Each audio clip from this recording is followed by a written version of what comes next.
या उतार्यातून स्वामी विवेकानंद यांचं व्यक्तिमत्व राजा रविवर्मा या कलावंताला कसं प्रसन्न वाटलं याचं चित्रण आलं आहे. राजा रविवर्मा हे केरळमधले जगप्रसिद्ध भारतीय चित्रकार होते आणि रामय्या हा त्यांचा विश्वासू सेवक होता.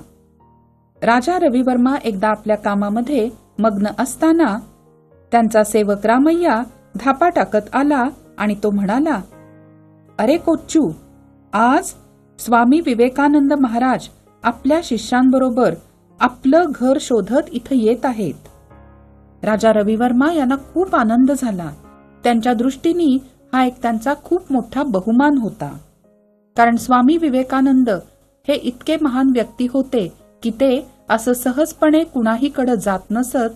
उलट त्यांच्या दर्शनासाठी लोक खूप लांबून लांबून जात आणि तासनतास वाट बघून त्यांचं दर्शन घेत.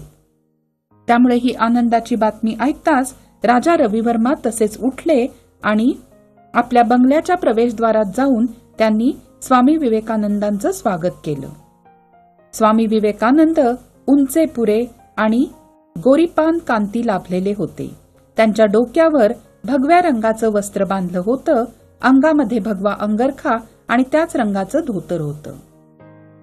त्यांच्या तेजस्वी नेत्रामध्ये शांत भाव तरळत होता. विवेकानंदांनी आपल्या पायामधल्या लाकडी चपला म्हणजेच खडाव्या प्रवेशद्वारापाशी काढल्या आणि राजा रविवर्म्यांनी अतिशय आदराने जमिनीवर गुडघे टेकून आपलं मस्तक विवेकानंदांच्या चरणावरती टेकवलं.